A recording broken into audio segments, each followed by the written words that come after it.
નમસ્કાર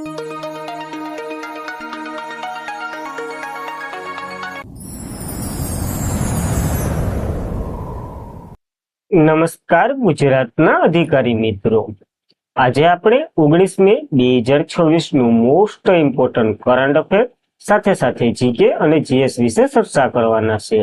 તો ખાસ કરીને ચેનલ ઉપર નવા હોય તો ચેનલને સબસ્ક્રાઇબ કરી લેવી, વિડીયો પસંદ આવે તો લાઈક કરવો અને તમારા મિત્રો સુધી આ ક્લાસ અવશ્યથી શેર કરી દેવો. તો ચલીએ આજના ઇમ્પોર્ટન્ટ ક્લાસની આપણે શુભ શરૂઆત કરી દઈએ. તો વિશ્વ દૂરસંચાર અને માહિતી સમાજનો દિવસ 2026 આપણે ક્યારે મનાવ્યો? તો 17 મેના રોજ આ એક મહત્વનો દિવસ મનાવવામાં આવે છે, જે બધીને માહિતી આપવા માટેનો. તો વિશ્વમાં જે દૂર એટલે કે વિશ્વ દૂરસંચાર અને માહિતી સમાજનો દિવસ એક ઉજવી રહ્યા છે. આ દિવસ 17 મે 1865 જે Paris United national agency four digital technology international telecommunication યુનિટની સ્થાપના થઈ હતી, એની જ યાદમાં મનાવવામાં આવે છે. આ દિવસનો હેતુ ઇન્ટરનેટ અને અન્ય માહિતી સંદેશાવ્યવહાર ટેકનિકોનો ઉપયોગ સમાજને અને અર્થતંત્રમાં કઈ શક્યતા લાવી શકાય એને જાગૃતિ ફેલાવવાનો છે. આની થીમ પાસે ડિજિટલ જીવન રેખાઓમાં કનેક્ટિંગ વિશ્વમાં સ્થિતિસ્થાપકતાને મજબૂત બનાવીએ. તો ખાસ ઇમ્પોર્ટન્ટ દિવસ છે તો યાદ રાખવો. ત્યારબાદ ઇન્ટરનેશનલ ટેલિકમ્યુનિકેશન યુનિટની વાત કરી લઈએ, કારણ કે એના માનમાં તો આ દિવસ ઉજવીએ. 17 મે 1865 એની રચના થઈ હતી. મુખ્ય મથક જેનેવા સ્વિટ્ઝરલેન્ડમાં છે. જ્યારે 17 મે એક બીજો દિવસ તો હોય છે વિશ્વ હાઇપરટેન્શન દિવસ. એની થીમ તો કે હાઇપરટેન્શન એક સાથે કનેક્ટિંગ. તો ખાસ આ મહત્વના 17 મેના બે દિવસો આપણને યાદ રહેવા જોઈએ અને તમારા કેલેન્ડરમાં એડ થઈ જવા જોઈએ. ત્યારબાદ મેનું કેલેન્ડર જોઈ લઈએ. 1 મે આંતરરાષ્ટ્રીય મજૂર દિવસ અને ગુજરાતનો 66મો સ્થાપના દિવસ મનાવ્યો. 2 મે વિશ્વ ટૂના દિવસ મનાવ્યો. 3 મે વિશ્વ પ્રેસ સ્વાતંત્રતા દિવસ મનાવ્યો. 4 મે આંતરરાષ્ટ્રીય અગ્નિશામકનો દિવસ મનાવ્યો. 5 મે વિશ્વ અસ્થમા દિવસ, જે મેના પ્રથમ મંગળવારે હોય. 7 મે વિશ્વ એથ્લેટિક દિવસ. 8 મે વિશ્વ થેલેસેમિયા દિવસ અને વિશ્વ રેડક્રોસ દિવસ મનાવ્યો. 11 મે રાષ્ટ્રીય ટેકનોલોજી દિવસ મનાવ્યો. 12 મે આંતરરાષ્ટ્રીય નર્સનો દિવસ, આંતરરાષ્ટ્રીય છોડ આરોગ્ય દિવસ મનાવ્યો. 15 મે આંતરરાષ્ટ્રીય પરિવારનો દિવસ, રાષ્ટ્રીય લુપ્ત પ્રાણી પ્રજાતિઓનો દિવસ, કારણ કે મે મહિનાના ત્રીજા શુક્રવારે હોય.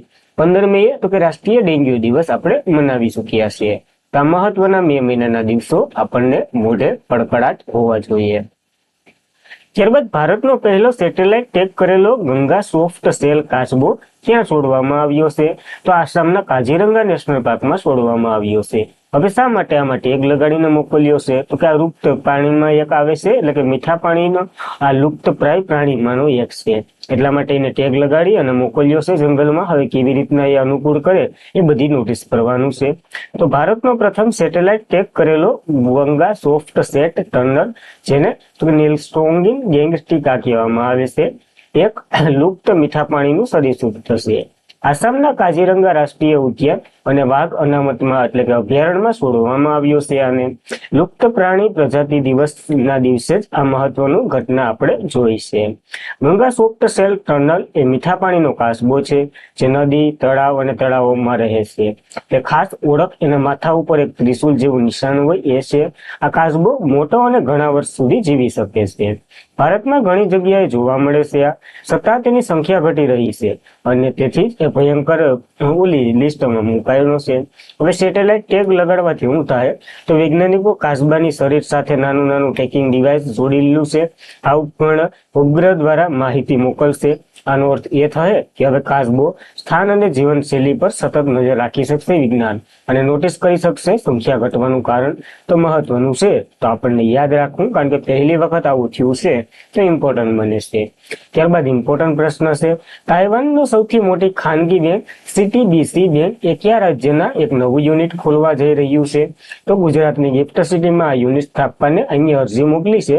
હવે અરજી આપણે પારિત કરીએ કે ન કરીએ એ આપણા હાથમાં છે, તો પારિત કરી જ દેવું. કારણ કે તાઇવાનની સૌથી મોટી ખાનગી બેંક સીટીબીસી બેંક, જે ગુજરાતના ગિફ્ટ સિટીમાં આઈએફસીએસ બેંક યુનિટ ખોલવા માટે અરજી કરી છે. આ બેંકે તાજેતરમાં જ ઇન્ટરનેશનલ ફાઇનાન્સ સર્વિસ સેન્ટર ઓથોરિટીમાં અરજી દાખલ કરી છે. ગિફ્ટ સિટી જે સ્પેશિયલ ઇકોનોમી ઝોનમાં મુખ્ય ક્ષેત્ર બ્રિગેડ ટાવર્સ યુનિટ સ્થાપવાની યોજના ધરાવે છે. આ પગલામાં ભારત અને તાઇવાન વચ્ચે નાણાકીય સંબંધોમાં વેગ મળશે, ગિફ્ટ સિટી તરફથી વધુ આંતરરાષ્ટ્રીય બેંકો સેવામાં પ્રદાન મળશે અને તો ખાસ ઇમ્પોર્ટન્ટ બની રહી છે. હવે આ તાઇવાનની પેલી છે, પણ આપણે જો જોઈએ ને ગિફ્ટ સિટીમાં પેલી બેંક કઈ હતી તો યસ બેંક હતી, જે 2015માં ગિફ્ટ સિટીમાં IBU ખોલનાર એટલે કે આયુ યુનિટ ખોલનાર પેલી બેંક હતી. તો પેલી પણ આપણને યાદ રાખવી, કારણ કે ગુજરાતનું કરંટ છે, ગમે ત્યાંથી આવી જાય. ગિફ્ટ સિટીની વાત કરીએ તો અત્યાર સુધી માત્ર તમે નામ જ સાંભળેલું હોય અથવા તો વ્યાખ્યા ખબર હોય તો બહુ ઓછા માત્રામાં આમાં એટલી બધી માહિતી છે કે આની બરાબર પ્રશ્ન જ ન જાય. ગિફ્ટ સિટીનો ગુજરાત ઇન્ટરનેશનલ ફાઇનાન્સ ટેક સિટીનું ફૂલ ફોર્મ થાય છે, જે ભારતનું એક વિશિષ્ટ આંતરરાષ્ટ્રીય નાણાકીય કેન્દ્ર ગણી શકીએ આપણે. વિદેશી બેંકો, રોકાણકારો કંપનીઓ, વીમા કંપનીઓ અને વૈશ્વિક નાણાકીય સંસ્થાઓ આમાં કામ કરે છે. સરકાર તે ભારત એટલે કે ભારતનું આંતરરાષ્ટ્રીય નાણાકીય કેન્દ્ર બનાવવા માંગે છે આ ગિફ્ટ સિટીને.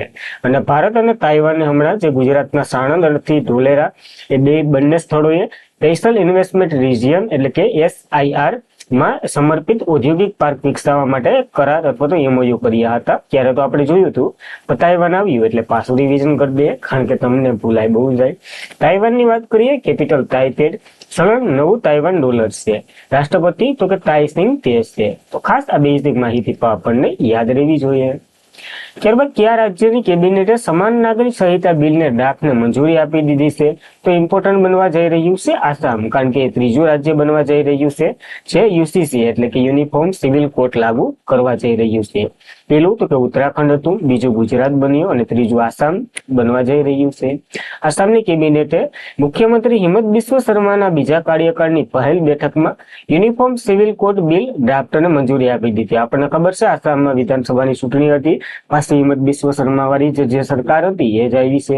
આ બિલ 26 મે 2024ના રોજ આસામની વિધાનસભામાં રજૂ થયું. 21 મે શરૂ થતા પહેલા સત્રની અંતિમ દિવસે આ બેઠક ઉપર નિર્ણય કરવામાં આવશે એટલે કે મત કરવામાં આવશે. હવે જોઈ લઈએ આ સમાન નાગરિક સંહિતાથી શું થાય. તો સમાન નાગરિક સંહિતા એ લગ્ન, છૂટાછેડા, વારસો, દત્તક સંબંધિત વ્યક્તિગત બાબતો પર સામાન્ય નાગરિક દ્વારા કાયદો પ્રસ્થાપિત કરવાનું કાનૂનનું માળખું સેમ હોય છે. અને ભારત સરકાર કલમ 44 UCC એટલે કે યુનિફોર્મ સિવિલ કોડની જે રાજનીતિ શીર્ષક છે, રાજનીતિ એટલે કે રાજનીતિના માર્ગદર્શક સિદ્ધાંતો, એમાં આનો ઉલ્લેખ કરેલો છે. એટલે બધા રાજ્યોમાં તે ફરજિયાત નથી, કોઈ લગાડે નહીં લગાડે. ધાર્મિક પરંપરાગતમાં શું દખલ વિધિ થાય? તો લોકોને ધાર્મિક વિધિઓ અને પરંપરાગત આ કાયદા હેઠળ આવશે જ નહીં. તમે જેવી રીતના પેલા કરતા એવી રીતના જ હાલ પણ કરી શકશો. આ આદિવાસીઓની સમુદાયની વાત કરીએ તો એને પણ મુક્તિ મળી છે. આ કાયદા પહાડી અને મેદાની આદિવાસી સમુદાયને લાગુ નહીં પડે, એ પેલા હાલતું એમ જ હાલશે. આર્ટિકલ 44 જે નાગરિક સંહિતા સુનિશ્ચિત કરવાની વાત કરે છે, એના અંતર્ગત પહેલું રાજ્ય ઉત્તરાખંડ બન્યું હતું અને બીજું રાજ્ય ગુજરાત. હવે આસામનો વારો છે, તો આપણે જોઈ લેશું આસામ નહીં પાછું. ત્યારબાદ કયા શહેરમાં EV ચાર્જિંગ સ્ટેશન શોધવા માટે UPI જેવી એપ્લિકેશન લોન્ચ કરવામાં આવી છે? તો બેંગ્લોરમાં લોન્ચ કરવામાં આવી છે. હાલ UPI શું કરે કાર્ય? બધી કરે, પેમેન્ટ તમે જે કરવું એ કરે. તો આનું એ જ કાર્ય છે. કેન્દ્ર ભારે ઉદ્યોગ મંત્રી છે આપણા SD કૃષ્ણસ્વામી. અહીંયા મંગળવારે શહેર national unified EV charging application, જેને યુનિફાઈડ ભારત ચાર્જ તરીકે લોન્ચ કર્યું છે. આ એનું નામ છે, યુનિફાઈડ ભારત ચાર્જ. આ પ્રકારનું પ્રથમ સંકલિત ડિજિટલ પ્લેટફોર્મ છે, જેનો ઉદ્દેશ્ય સમગ્ર ભારતમાં EV ચાર્જિંગ જે સેવાઓ છે એને સીમલેસ અને એક્સેસ કરવાનો છે. ટૂંકમાં તમને ખબર પડી હે આગળ ચાર્જિંગ આપણે અટાણે ગૂગલ મેપ શું કાર્ય કરે, ટૂંકમાં બધી બતાવે. આ EV ચાર્જિંગનું છે તો EV ચાર્જિંગ જ બતાવશે. આ એપ ભારે ઉદ્યોગ મંત્રાલય દ્વારા PM E-Drive યોજના હેઠળ enabling national wise EV charging infrastructure આયોજિત ઉચ્ચ સ્તરીય જે પરિષદ યોજાઈ ને હમણાં ત્યાં લોન્ચ કરવામાં આવ્યું છે.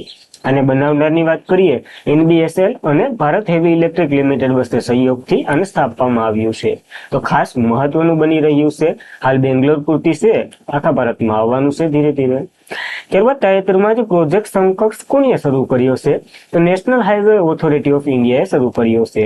ખાસ કરીને યુવાઓ અને મહિલાઓને સમક્ષ બનાવવાના છે. National highway authority of India દ્વારા શરૂ કરાયેલ સમકક્ષ પ્રોજેક્ટ હેઠળ 6000 થી વધુ યુવાનો તાલીમ આપવામાં આવી છે, જેનાથી 4000 થી વધારે યુવાનો વિવિધ ક્ષેત્ર સાથે સફળતાપૂર્વક નોકરી પર મેળવી ચૂક્યા છે. લાભાર્થીઓની સરેરાશ માસિક આવકની વાત કરીએ 13000 થી લઈને 16000 સુધી વચ્ચે રહી છે. જેમાં ઘણીવાર રાજ્યમાં પ્રવેશ સ્તરના વેતન અને ધોરણથી વધુ ઘટું થઈ શકે, કારણ કે ઇમ્પોર્ટન્ટ છે. જ્યારે આ પ્રોજેક્ટ હેઠળ તો કે રાજ્યમાં 12 તાલીમ કેન્દ્રોનું નેટવર્ક સંચાલિત છે, એટલે કે 12 કેન્દ્ર પર સ્થાપિત કરી ચૂક્યા છે. તો કે નેશનલ હાઈવે ઓથોરિટી આ પ્રોજેક્ટ સમકક્ષ ચાલુ કરી અને એની વાહવાહી કરી છે, તેના વિશે જોઈ લઈએ. National highway authority of India 1981માં એની રચના થઈ હતી. હેડક્વાર્ટર નવી દિલ્હીમાં છે અને ચેરમેન સંતોષ કુમાર યાદવ છે. બેઝિક તો આવડતું જ હશે. ત્યારબાદ ઇમ્પોર્ટન્ટ પ્રશ્ન છે, રાજનાથસિંહે કયા રાજ્યના પુડુપથીરમાં 15,000 કરોડનું AMCA સંરક્ષણ હબનો શિલાન્યાસ કર્યો છે? આંધ્રપ્રદેશમાં કર્યો છે, કારણ કે ચંદ્રબાબુ નાયડુ સાથે છે, તો એ કઈ કર્ણાટકમાં તો ન જાય. તો કેન્દ્રીય સંરક્ષણ પ્રધાન રાજનાથસિંહે શુક્રવારે પુડુપથીર ખાતે એડવાન્સ મીડિયમ કોમ્બેટ એરક્રાફ્ટ માટેનો પ્રોજેક્ટનો શિલાન્યાસ કર્યો છે, જે આંધ્રપ્રદેશના એડવાન્સ પ્રદેશ તરીકે પૈન્ય વર્ણવ્યું છે અને રાજ્યને જે ભારતના આગામી પેઢીનું સંરક્ષણ ઉત્પાદન ઇકોસિસ્ટમનું કેન્દ્ર આને સ્થાપવાનું છે. મુખ્યમંત્રી અહીંયા હાજર જ હતા.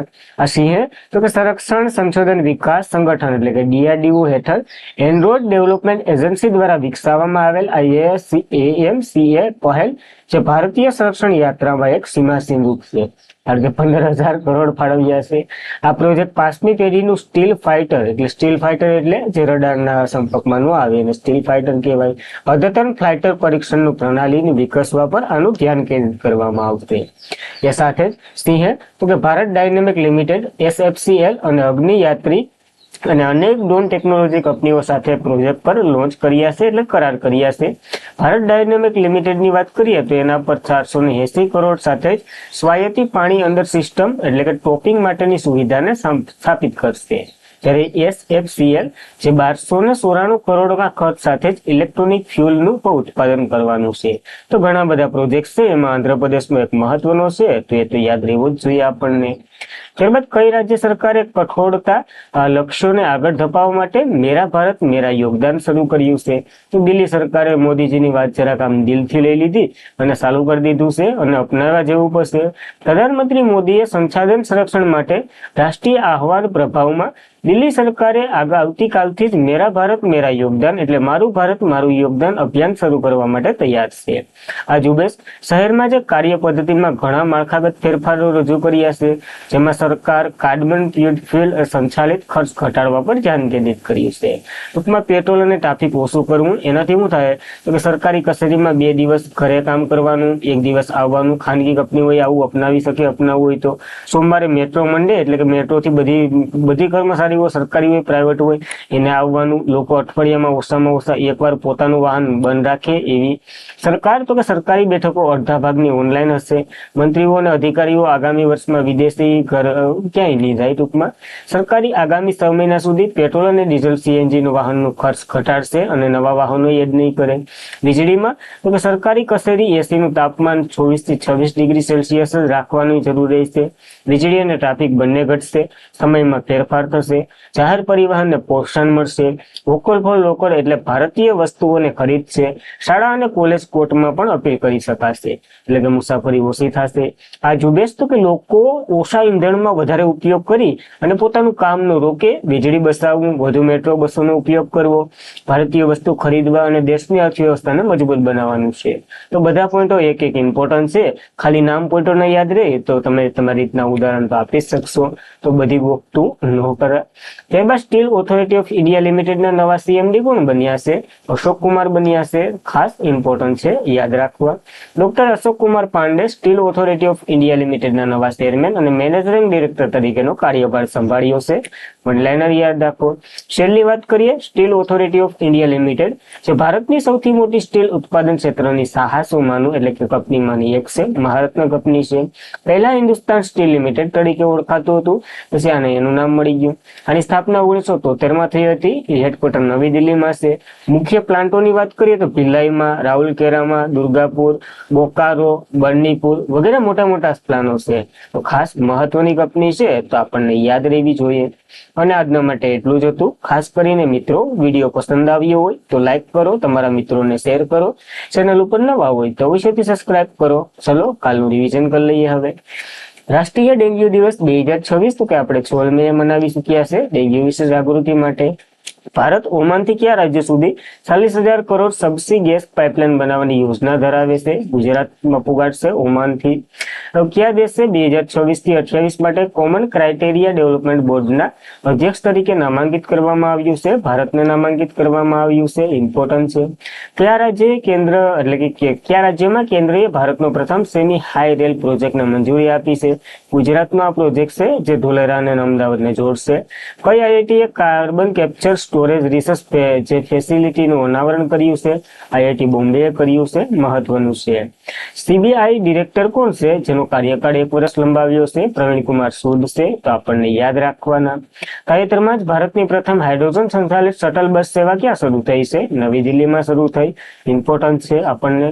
આદિ સમુદાય દ્વારા એટોલ ગિંડી ઉત્સવ એ મુખ્યત્વે કયા રાજ્યમાં ઉજવવામાં આવ્યો? તો અરુણાચલ પ્રદેશમાં યોજાયો છે. ઇમ્પોર્ટન્ટ ધરાવે છે. ભાજપના ધારાસભ્ય રથેન્દ્ર બાસુ એ કયા રાજ્યના વિધાનસભાના સ્પીકર તરીકે ચૂંટાયા છે? પશ્ચિમ બંગાળમાં બીજેપીની સરકારના છે. યાદ રાખવા. ભારતમાં લોન્ચ થનાર પહેલી અલ્ઝાઇમર થેરાપીનું નામ? તો કે ડોનેટ ને માબ છે. તો ખાસ નામ ઇમ્પોર્ટન્ટ છે. બીજું આપણા ભારતનું નામ છે. ત્યારબાદ આજના માટે એટલું જ રાખીએ. ખાસ કરીને મિત્રો ક્લાસ પસંદ આવ્યો હોય તો લાઈક કરો, તમારા મિત્રોને શેર કરો, ચેનલ ઉપર નવા હોય તો વિશેથી સબસ્ક્રાઇબ કરી લાવો અને બીજાને સજેસ્ટ કરો. પીડીએફ સ્ટડી મટીરિયલ કઈ પણ માહિતી હોય તો આપણે ટેલિગ્રામમાં ફટ દેખીને નાખી દઈએ છીએ. તો એમાં જોઈન્ટ થઈ જવું, તમને પલે પલની ખબર મળે એવી રીતના છે. તો આજના માટે એટલું જ રાખીએ. જય હિન્દ, જય ભારત, ધન્યવાદ.